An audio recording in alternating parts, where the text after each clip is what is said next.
আচ্ছা, সবাই আশা করি ভালো আছেন। তো আমি জোড়াটা ডিম পাড়ার সময় দেখাইছিলাম এবং চেক করছিলাম, ডিম দুটা মাশাল্লাহ খুব ভালোভাবে জমছিল। বাট আমি যদি রিসেন্ট একটু দেখাই, আহ, আমি জানি না কিছুদিন যাবত আমার সাথে কি হইতাছে।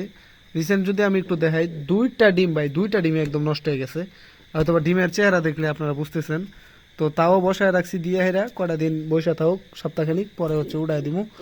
তো শুধু এইদিকে যে এমন না, আমি দেখাই দিয়েছি এখানে হচ্ছে আমার গিরিবাজ দুটা ডিম দিছে, ঠিক আছে। তো আমি যদি আপনাদেরকে ডিম দুটা দেখাই, এইখানেও ভাই সেম অবস্থা। বাট এখানে আলহামদুলিল্লাহ এই ডিমটা ভালো আছে। বাট এই ডিমটা দেখলে হয়তো আপনারা বুঝতেছেন যে নষ্ট হয়ে গেছে, ভিতরে লড়তেছে, প্লাস চেক করছি।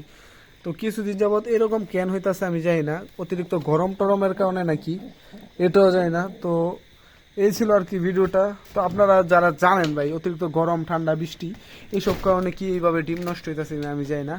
আগের বারও একটা ডিম মানে বাচ্চা মরে গেছিল, ওরা একটা ডিম নষ্ট করছে জৈমা, তারপর নষ্ট হয়ে গেছে। এই কূপে দুইটা ডিম জমছে আমি দেখছি ভাই, আবার নষ্ট হয়ে গেছে। তো এখন আবার দুইটা দিছে, যাই নাকি।